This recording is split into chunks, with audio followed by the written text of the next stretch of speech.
Vamos discutir agora uma questão de oncologia, uma questão abordada no simulado. Vamos dizer que o grau de dificuldade dela é difícil, porque você tem que ter o conhecimento tanto de critérios de progressão de um tumor, no caso aqui quando a gente fala de gliomas, e também tem que ter bastante conhecimento da parte da biologia molecular, algo novo, que muita gente até não chegou a ver todas as atualizações de 2021. O que acontece aqui pra gente, a gente tem um paciente de 50 anos que foi submetido a uma exércise total de uma lesão expansiva, que na lâmina, o diagnóstico histopatológico veio como astrocitoma difuso grau 2, histopatológico junto com imunistoquímica e tudo mais, né?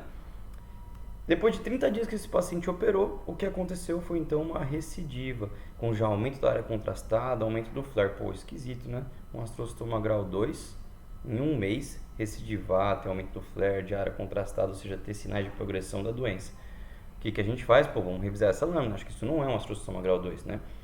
Qual alteração de biologia molecular é esperada nesse nosso paciente? E aí, um monte de número, letra e tudo mais que a gente se confunde até na hora de ver aqui.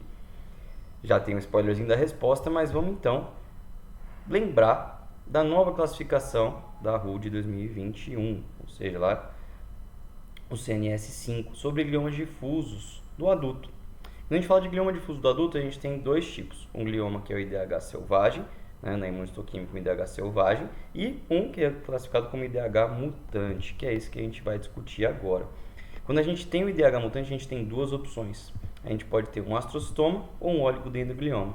E o que a gente vai olhar? A gente vai olhar partes da biologia molecular relacionadas a cada um deles. Dois principais que a gente tem que olhar, ATRX e codeleção 1P19Q.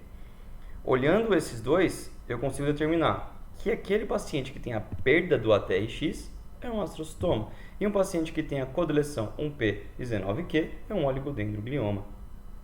Adicionais aí ao astrocitoma seria a mutação P53 e adicional ao oligodendroglioma seria a mutação do PTERT, né? Show, tudo tranquilo até aqui. Aqui a gente define astrocitoma e oligodendroglioma, mas eu não consigo dizer para você grau 1, grau 2, grau 3, grau 4, como que é isso, né? Como a gente consegue fazer essa definição?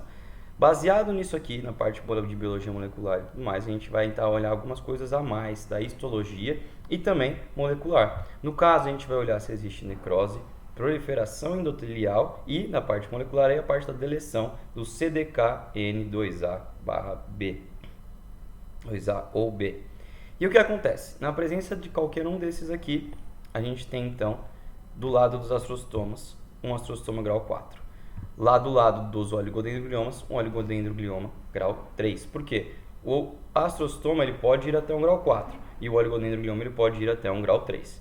Se a gente não tiver nenhum desses aqui, a gente então vai para o outro lado da seta, onde a gente tem um astrocitoma grau 2 ou 3. Bom, mas por 2 ou 3, como eu diferencio? Eu cheguei no fim do ciclo. Aqui a diferenciação do astrocitoma grau 2 para grau 3 é puramente histológica, baseado em mitoses, atipias e tudo mais.